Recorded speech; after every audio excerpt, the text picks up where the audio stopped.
एक तरफ सरकार एक मेले पर खर्च कर रही है हजारों करोड़ रुपए और दूसरी तरफ राज्य के सैकड़ों स्कूल पैसे की कमी में बंद हो रहे हैं। यह बात किसी आम आदमी ने नहीं कही, बल्कि खुद सुप्रीम कोर्ट के एक जज ने कही है और उनकी इस बात ने पूरे महाराष्ट्र में हलचल मचा दी है। बंद होते स्कूल, टूटी हुई इमारतें और बच्चों की जान को खतरे में डालती ये सुविधाएं। यहाँ सबसे बड़ा सवाल ये है कि इतने बड़े बजट का एक छोटा सा भी हिस्सा सैकड़ों बच्चों का भविष्य बचा सकता है।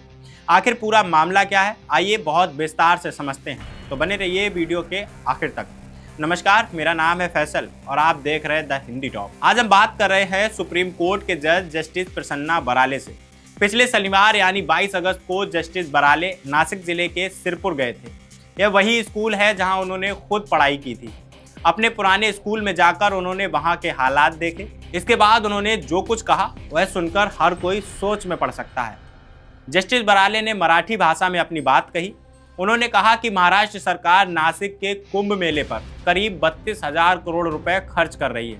उन्होंने यह भी बताया कि राज्य के मुख्यमंत्री ने खुद कहा था कि कुंभ के बुनियादी ढांचे पर 34,000 करोड़ रुपए खर्च हो रहे हैं। इसके अलावा एक कॉरिडोर प्रोजेक्ट पर 11,000 करोड़ रुपए और खर्च किए जा रहे हैं। जस्टिस बराले ने साफ कहा कि इतना पैसा खर्च करने पर उन्हें कोई आपत्ति नहीं है, क्योंकि कुंभ एक धार्मिक आयोजन है और इसकी एक अपनी अहमियत है। लेकिन असली बात यहीं से शुरू होती है। जज साहब ने एक दिलचस्प हिसाब सबके सामने रखा। उन्होंने कहा कि अगर इस 32,000 करोड़ रुपए के बजट का सिर्फ 0.1% हिस्सा शिक्षा पर खर्च कर दिया जाता, यानी करीब 32 करोड़ रुपए, तो राज्य के करीब 100 से 150 मराठी स्कूलों को बंद होने से बचाया जा सकता था। अब जरा सोचिए कि इतनी बड़ी रकम में से एक छोटा सा हिस्सा भी कितना बड़ा फर्क ला सकता था। अब आपको बता दें कि नासिक का यह कुंभ मेला इस साल अक्टूबर में शुरू होने वाला है। इसकी तैयारियां जोरों शोरों पर है। खबरों के मुताबिक महाराष्ट्र सरकार ने केंद्र को यह भी बताया है कि मुख्यमंत्री ने मार्च 2026 की एक बैठक में करीब 22,500 करोड़ रुपए की एक बड़ी कुंभ मेला विकास योजना को मंजूरी भी दे दी है। यानी कुल मिलाकर यह आंकड़ा और भी बड़ा हो जाता है। लेकिन जस्टिस बराले सिर्फ बजट की बात करके नहीं रुके। उन्होंने राज्य के आवासीय स्कूलों यानी आश्रमशालाओं की हालत पर भी चिंता जताई है। उन्होंने एक दुखद घटना का जिक्र किया। एक आश्रमशाला में फर्श पर सो रही 3 छात्राओं की सांप काटने से मौत हो गई थी और एक छात्रा का इलाज चल रहा था। जज साहब ने कहा कि यह कोई अकेली घटना नहीं है। राज्य के कई आवासीय स्कूलों की हालत बहुत खराब है और वहां बुनियादी सुविधाओं की भारी कमी भी है। उन्होंने आगे कहा कि स्कूलों में बच्चों की संख्या लगातार बढ़ रही है, लेकिन इस हिसाब से शिक्षा पर खर्च नहीं बढ़ाया जा रहा है। उनका कहना था कि आज हर बच्चे को अच्छी शिक्षा देने के लिए कई चीजें जरूरी हैं, जैसे स्कूल की इमारतों को सुधारना, इंटरैक्टिव क्लासरूम बनाना, डिजिटल स्क्रीन लगाना और बच्चों को कम उम्र से कंप्यूटर सिखाना और आधुनिक लैब बनाना। लेकिन हकीकत इसके उलट है।